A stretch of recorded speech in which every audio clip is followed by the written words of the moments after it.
Hello friend, good evening. Welcome to Krishna smart study. आज के इस टॉपिक में हम लोग देखेंगे संविधान का भाग 3 और भाग 4 के बारे में, जो कि हम लोग कल देख लिए थे संविधान के भाग 1 और भाग 2 के बारे में। जिन लोगों ने भाग 1 और भाग 2 नहीं देखा है वो लोग प्लेलिस्ट में जाकर के वीडियो को देख लेंगे। तो चलिए वीडियो को शुरू करते हैं। वीडियो को शुरू करने से पहले आप सभी लोग जल्दी से चैनल को लाइक सब्सक्राइब कर दीजिए। तो भाग 3 में है मूल अधिकार। और मूल अधिकार संयुक्त राज्य अमेरिका से लिया गया है। अनुच्छेद 12 में राज्य की परिभाषा है। अनुच्छेद 13 में मूल अधिकारों से असंगत या उनका अल्पीकरण करने वाली विधियां हैं। फिर है क्षमता का अधिकार अनुच्छेद 14 से अनुच्छेद 18 तक है। अनुच्छेद 14 में है विधि के समक्ष समता। अनुच्छेद 15 में है धर्म, मूल वंश, जाति, लिंग या जन्म स्थान के आधार पर विभेद का प्रतिषेध। अनुच्छेद 16 में है लोक नियोजन के विषय में अवसर की क्षमता। अनुच्छेद 17 में है अस्पृश्यता का अंत यानी कि छुआछूत का अंत। अनुच्छेद 18 में है उपाधियों का अंत। फिर है स्वातंत्र्य अधिकार, ये अनुच्छेद 19 से अनुच्छेद 22 तक है। अनुच्छेद 19 में है वाक स्वातंत्र्य आदि विषयक कुछ अधिकारों का संरक्षण। फिर है अनुच्छेद 20 में है अपराधों के लिए दोष सिद्धि के संबंध में संरक्षण। फिर है अनुच्छेद 21 में है प्राण और दैहिक स्वतंत्रता का संरक्षण। फिर नेक्स्ट है अनुच्छेद 21 के क में शिक्षा का अधिकार। और 21 का क 86वां संविधान संशोधन 2002 से जोड़ा गया है। फिर है अनुच्छेद 22 में है कुछ दशाओं में गिरफ्तारी और निरोध से संरक्षण। फिर धर्म की स्वतंत्रता का अधिकार अनुच्छेद 25 से 28 तक है। अनुच्छेद 25 में है अंतःकरण की और धर्म के अबाध रूप से मानने, आचरण एवं प्रचार करने की स्वतंत्रता। फिर अनुच्छेद 26 में धार्मिक कार्यों के प्रबंध की स्वतंत्रता। अनुच्छेद 27 में किसी विशिष्ट धर्म की अभिवृद्धि के लिए करों के संदाय के बारे में स्वतंत्रता।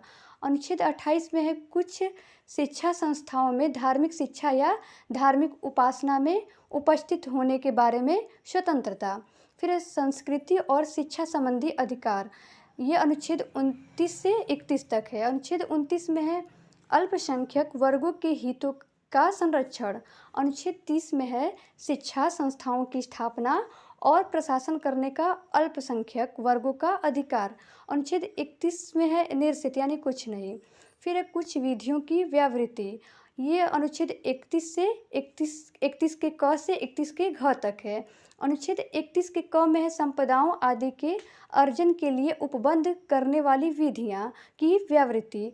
फिर है अनुच्छेद 31 के ख में कुछ अधिनियमों और विनियमों का विधिमान्यकरण है। फिर है अनुच्छेद 31 का ग। अनुच्छेद के 31 के ग में है कुछ निर्देशक तत्वों को प्रभावित करने वाली विधियों की व्यावृत्ति। अनुच्छेद 31 का घ, यह है निरसित यानी कुछ नहीं। फिर है संवैधानिक उपचारों का अधिकार। अनुच्छेद 32 से 35 तक है। अनुच्छेद 32 में इस भाग द्वारा प्रदत्त अधिकारों को प्रवर्तित कराने के लिए उपचार। 32 के क में है निरसित। अनुच्छेद 33 में इस भाग द्वारा प्रदत्त अधिकारों का बलों आदि के लागू होने में उपांतरण करने की संसद की शक्ति। फिर है अनुच्छेद 34 में जब किसी क्षेत्र में सेना वृद्धि प्रवृत्त है तो इस भाग द्वारा प्रदत्त अधिकारों पर निर्बंधन। फिर अनुच्छेद 35 इस भाग के उपबंधों को प्रभावित करने के लिए विधान। फिर हम लोग देखेंगे भाग 4 में है राज्य की नीति के निर्देशक तत्व आयरलैंड के संविधान से लिया गया है। फिर है अनुच्छेद 36 में है परिभाषा। फिर अनुच्छेद 37 में इस भाग में अंतर्विष्ट तत्वों को लागू होना। अनुच्छेद 38 में है राज्य लोक कल्याण की अभिवृद्धि के लिए सामाजिक व्यवस्था बनाएगा। अनुच्छेद 39 में है राज्य द्वारा अनुसरणीय कुछ नीति तत्व।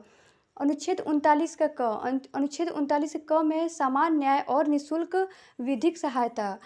अनुच्छेद 39 का क 42वां संविधान संशोधन 1976 द्वारा जोड़ा गया है। फिर है अनुच्छेद 40 में है ग्राम पंचायतों का संगठन। फिर है अनुच्छेद 41। अनुच्छेद 41 में कुछ दशाओं में काम, शिक्षा और लोक सहायता पाने का अधिकार। अनुच्छेद 42। अनुच्छेद 42 में काम की न्यायसंगत और मानवोचित दशाओं तथा प्रसूति सहायता का उपबंध।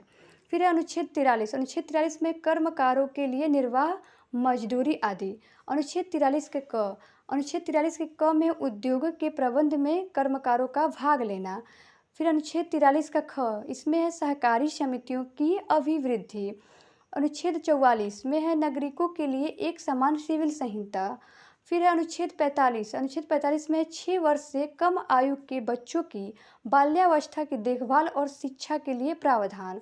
फिर नेक्स्ट है अनुच्छेद 46। इसमें है अनुसूचित जातियों, अनुसूचित जनजातियों और अन्य दुर्बल वर्गों के शिक्षा और अर्थ संबंधी हितों की अभिवृद्धि।